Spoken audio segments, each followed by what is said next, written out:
எல்லாருக்கும் வணக்கம். நான் தான் உங்க விமல் வர்மன் பேசுறேன். சௌமியா தான் பாட்டாளி மக்கள் கட்சி உடைஞ்சதற்கு மிக முக்கியமான காரணம். சௌமியா தான் தலைநை மந்திரம் மூலமாக அன்போனி அவர்களை கைக்குள்ள போட்டுக்கிட்டு கட்சிக்குள்ள பல பிரச்சனைகளை பண்ணிட்டு வந்துட்டு இருக்காங்க.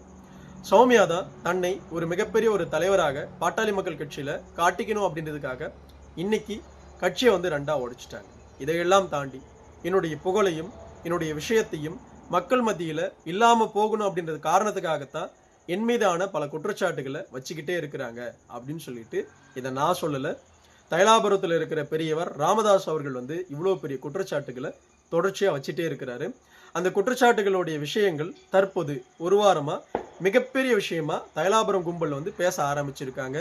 இவர்களுக்கு மிகப்பெரிய ஒரு பக்கபலமாக கடந்த 6 மாசமா ஒரு திமுகவுடைய ஊப்பிகள் எல்லாம் மிக பெருசா இருக்காங்க. கார்டியன்ஸாவே செயல்படுறாங்க. தைலாபுரத்துக்கு எதனா ஒண்ணுன்னா ஐயோ என்னாச்சு அப்படின்னு சொல்லிட்டு திமுகவில் இருக்கிற ஒட்டுமொத்த ஊப்பிகள் இருந்து திமுகவே அலறுது.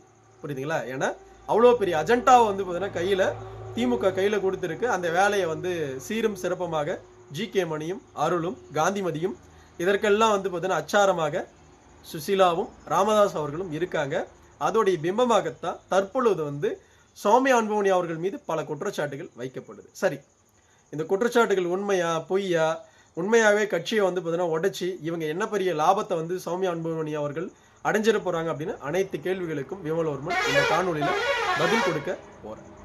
குறிப்பா 40 வருடங்களுக்கு முன்னாடி ராமதாஸ் அவர்கள் ஒரு சத்தியத்தை பண்ணாரு. நானோ என் குடும்பத்தில் இருக்கிறவங்களோ வருங்காலத்துல வன்னியர் சங்கத்திலேயோ பாட்டாளி மக்கள் கட்சியிலோ ஒரு சின்ன பதவியை கூட அனுபவிக்க மாட்டோம் அப்படின்னு சொல்லிட்டு ஒரு சத்தியத்தை பண்ணதாக சொல்லப்படுது.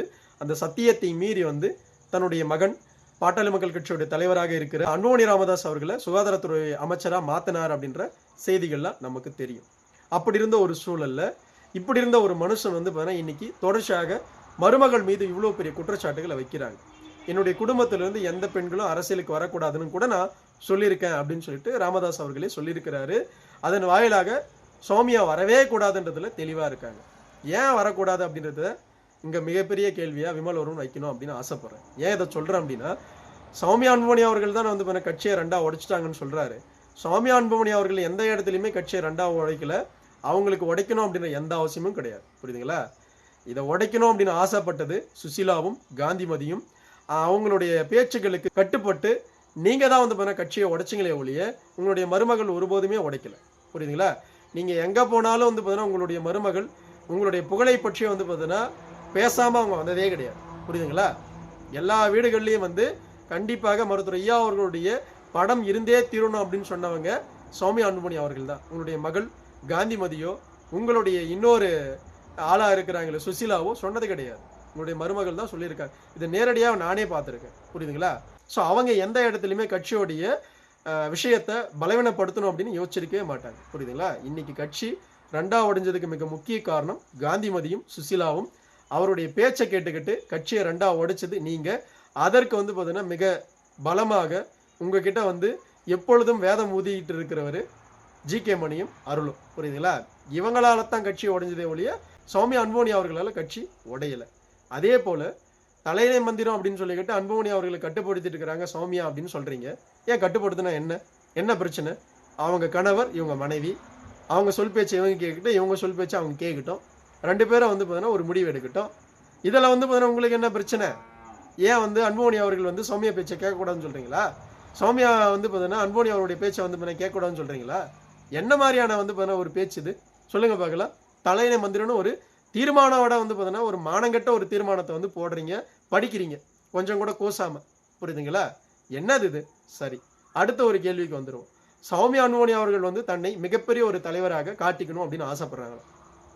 ஆசைப்பட்டா என்ன தவறு? ஆசைப்படக்கூடாதா?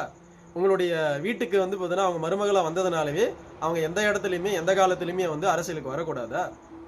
ராமதாஸ் அவர்களே, நீங்க அரசியலுக்கு வருவதற்கு முன்னாடியே அவங்க குடும்பம் அரசியல் குடும்பம். அவங்க அப்பா அரசியல்வாதி, அவங்களுடைய தாத்தா அரசியல்வாதி, இப்படி தொன்று தொட்டு பார்த்தீங்கன்னா 3 தலைமுறையாக அரசியல் குடும்பத்திலிருந்து வந்தவங்க தான் சௌமியா அன்புமணி அவர்கள். புரியுதுங்களா? அவங்க ஆல்ரெடி அரசியல் குடும்பத்திலிருந்து வந்தவங்க அப்படின்றதுனால தான் இங்க திருமணமே பண்ணிக்கிட்டாங்க. ஏன் அவங்க அரசியலுக்கு வரக்கூடாதா? சரி, அப்படியே மீறி அவங்க அரசியலுக்கு வந்தாங்கன்னா வன்னியர்களுக்கும் பாட்டாளி மக்கள் கட்சிக்கும் என்ன இழப்பு சொல்லுங்க? அதனால வந்து பார்த்தீங்கன்னா சமூகம் இழந்துருமா? அதனால வந்து பார்த்தீங்கன்னா பாட்டாளி மக்கள் கட்சி வந்து பார்த்தீங்கன்னா பலவீனம் இல்லாமல் போயிடுமா? எனக்கு புரியல. உங்களுக்கு பிரச்சனை. சௌமியா அன்புமணி அவர்கள் வந்து அரசியலுக்கு வந்தா உங்க மகள்கள் வந்து பார்த்தீங்கன்னா கேள்வி கேட்பாங்க. முக்கியமா காந்திமதி. அதுக்கு அடுத்தது வந்து சுசிலா கேட்பாங்க. இவங்க 2 பேரோட டார்ச்சர் வந்து உங்களால தாங்க முடியாது அப்படின்னு சொல்லிக்கிட்டு வெளிப்படையா சொல்லுங்க. புரியுதுங்களா? சௌமியா அன்புமணி வந்து மிகப்பெரிய ஒரு தலைவராக காட்டிக்கணும்னு ஆசைப்படுறாங்க. ஆசைப்படுறதுல என்ன தவறு? மக்கள் ஏற்றுக்கிட்டதான் தலைவர். உங்களை ஏற்றுக்கிட்டதுனால தான் நீங்கள் வந்து சமூகத்துடைய மிகப்பெரிய ஒரு குலதெய்வமாக பார்க்கப்பட்டீங்க. இன்னைக்கு அப்படி பார்க்கல. புரியுதுங்களா? அப்படி வன்னியர்கள் வந்து பண்ண ஏற்றுக்கிட்டாங்க. அவங்க ஒரு மிகப்பெரிய ஒரு தலைவராக மாறுறாங்க, ஒரு எம்பியாக மாறுறாங்க, இல்லை எம்எல்ஏவாக மாறுறாங்க. இதனால வன்னியர்கள் வந்து பார்த்தீங்கன்னா என்ன இழந்துட போகிறோம்? எதையுமே இழக்க போகிறது இல்லை. நிறைய விஷயங்கள் வந்து பார்த்தீங்கன்னா அவங்களுடைய முன்னெடுப்புகள் மூலம் வந்து பார்த்தீங்கன்னா பண்ணியிருக்காங்க. பசுமை தாயகத்தின் மூலம் அதையெல்லாம் தாண்டி பெண்களுக்கான பல விஷயங்களை, சம உரிமைகளை தொடர்ச்சியாக பேசிகிட்டு இருக்கிறாங்க. இப்படியாப்பட்ட ஒரு மருமகளை நீங்கள் சம்பாரிச்சது வந்து பார்த்தீங்கன்னா உங்களுக்கு எல்லாம் நல்லது. புரியுதுங்களா? அப்படியாப்பட்ட ஒரு மருமகளை லக்ஷ்மி கடாட்சம் அப்படின்னு சொல்லுவாங்க ஒரு முகம். அப்படியாப்பட்ட ஒரு முகம் பொருந்தியவங்க தான் வந்து சௌமியா அன்புமணி அவர்கள். அந்த முகத்தையே வந்து பார்த்தீங்கன்னா நீங்கள் வந்து மக்கள் மத்தியில் பிராண்டாக மாற்றி அவங்கள வந்து பார்த்தீங்கன்னா மிகப்பெரியதாக எடுத்துகிட்டு போயிருக்கணும். புரியுதுங்களா? அதை செய்கிறதுக்கு உங்களுக்கு வந்து துப்பு இல்லை, திறனி இல்லை. மக்கள் மத்தியில் வந்து பார்த்தீங்கன்னா தொடர்ச்சியாக வந்து பார்த்தீங்கன்னா இப்படியாப்பட்ட பொய்களை பேசிக்கிட்டு தெரியுறீங்க. அவங்க வந்தா இவங்க வந்தா அவங்களால தான் கட்சி உடஞ்சிருச்சு, இவங்களுக்காக தான் கட்சி உடஞ்சிருச்சு. சுசிலாவுக்கும் காந்திமதிக்கும் கட்சி உடஞ்சிருச்சுன்னு சொல்லுங்க. சௌமியா அன்புமணி அவர்கள் இந்த இடத்துல எந்த விஷயமும் வந்து பார்த்தீங்கன்னா செய்யலை. அவங்க சாலிடாக இருக்கிறாங்க. புரியுதுங்களா? தப்பான விஷயத்துக்கு எப்படிங்க வந்து பார்த்தீங்கன்னா அவங்க துணை நிற்பாங்க?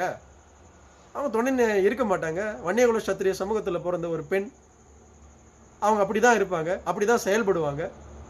சொல்லுங்க பார்க்கலாம். இதெல்லாம் வந்து பார்த்தீங்கன்னா ஒரு மிகப்பெரிய ஒரு குற்றச்சாட்டாக தைலாபுரத்தில் இருக்கிற கும்பல் வந்து பேசிட்டு இருக்கு. தைலாபுரத்துடைய பெரியவர் ராமதாஸ் அவர்கள் பேசிட்டு இருக்கிறாங்க.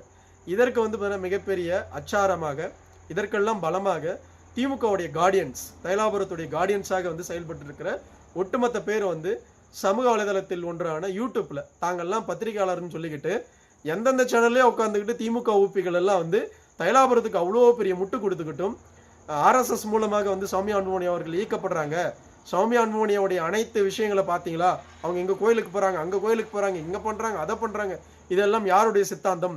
ஆர்எஸ்எஸ் உடைய சித்தாந்தம்னு பேசிக்கிட்டு தெரியாறாங்க. நீங்களாம் தற்கொலைகளா இல்லை தற்கொலைகளாகவே வந்து பார்த்தீங்கன்னா இருக்கீங்களாடா? தொன்று தொட்டு வந்து பார்த்தீங்கன்னா வன்னியகுல சத்திரிய சமூகம் வந்து கடவுள்களை வணங்குற பெரும் குடும்பம்டா. நாங்கள் கோயில்களை பல விஷயங்களை பண்ணியிருக்கேன்டா, கோயில்களை கட்டி கொடுத்துருக்கேன்டா. இன்னைக்கு தமிழகத்தில் இருக்கிற 95% வந்து மிகப்பெரிய ஆலயங்கள் வந்து காஞ்சிபுரத்தில் இருக்கிற அனைத்து கோயில்களும் கட்டி கொடுத்தது யாரு? வன்னியர்கள், பல்லவர்கள். திருவண்ணாமலையில் இருக்கிற கோயிலை கட்டினது யாரு? வீரவல்லால மகாராஜர், வன்னியகுல சத்திரிய சமூகத்தை சார்ந்தவர். கங்கைண்ட சோழபுரம் ராஜேந்திர சோழர் கட்டி கொடுத்தது வன்னியர். அவங்கெல்லாம் ராஜராஜ சோழன். இப்படி என்னுடைய முன்னோர்கள் வந்து பார்த்தீங்கன்னா கோயிலுக்கு வந்து கடவுளுடைய மிகப்பெரிய வந்து பார்த்தீங்கன்னா சித்தாந்தங்களையும் கடவுளுடைய மிகப்பெரிய விஷயங்களையும் மக்களுக்கு கொடுத்துட்டு போயிருக்காங்கடா. அப்படியாப்பட்ட வழியில வந்த சௌமியா அன்புமணி அவர்கள் வந்து கோயிலுக்கு கும்புறதுல ஆர்எஸ்எஸ் வந்து சொல்லி கொடுத்த மாதிரி பேசிட்டு இருக்கீங்க. வெக்கமா இல்லை? எங்களோட ரத்தத்திலே இருக்கிற விஷயம்டா அதெல்லாம். ஏன்டா நீங்க இப்படி பேசிட்டு இருக்கீங்க? புரியுங்களா? எதையாவது பேசணும், எதையாவது உட்காந்துக்கிட்ட வந்து பார்த்தீங்கன்னா சௌமியா அன்புமணி அவர்களை வந்து குற்றங்குறை வந்து பார்த்தீங்கன்னா கண்டுபிடிக்கணும் அப்படின்ற ஒரு பெரும் எண்ணத்தோட வந்து செயல்பட்டு இருக்கிறாங்க. அதனால ஒட்டுமொத்த வன்னியர்களுமே வந்து தெல்ல தெளிவாக புரிஞ்சுக்குங்க. பாட்டாளி மக்கள் கட்சியை சார்ந்தவர்கள் புரிஞ்சுக்குங்க. தைலாபுரம் கும்பல் வந்து பார்த்தீங்கன்னா என்னென்ன வேலைகளோ செய்ய ஆரம்பிச்சாங்க. புரியுதுங்களா? எதற்குமே வந்து பார்த்தீங்கன்னா அவங்க வெற்றி பெற முடியல. கடைசியாக வந்து பார்த்தீங்கன்னா சௌமியா அன்புமணி அவர்களை வந்து காரணம் காட்டி ஏதாவது வந்து பண்ணலாம் அப்படின்னு சொல்லிட்டு ஒரு வேலையை ஆரம்பிச்சிருக்காங்க. இதனால் வந்து மீண்டும் தைலாபுரத்தில் இருக்கிற பெரியவர் ராமதாஸ் அவர்கள் வன்னியர் சமூகத்துக்கிட்ட இருந்து மிகப்பெரியதாக வந்து பார்த்தீங்கன்னா கேவலப்பட போறாரு, அசிங்கப்பட போறாரு. அசிங்கப்பட்டு தான் வந்து நிற்கணும் அப்படின்னா நம்ம ஒன்றும் பண்ண முடியாது.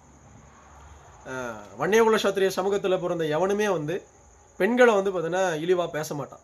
புரியுதுங்களா? பெண்களை வந்து பார்த்தீங்கன்னா கார்னர் பண்ணி வந்து எவனும் வந்து சேலஞ்ச் பண்ண மாட்டான்.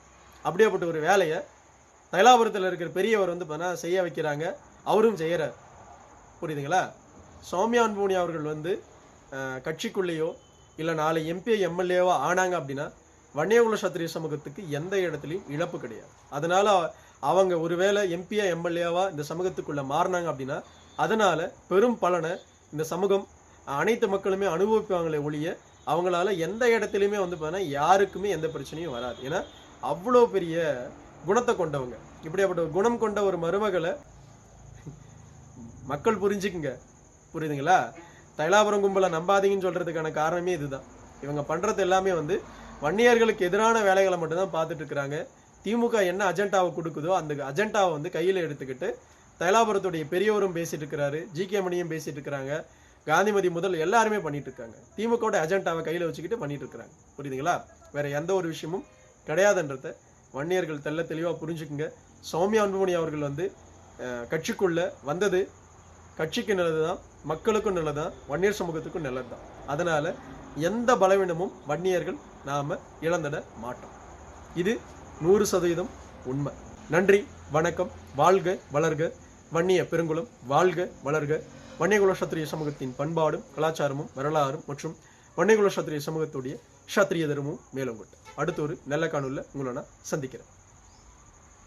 உன்னுடைய பேர் சுத்தமான பள்ளி பையன், சுத்தமான பள்ளி பையன்.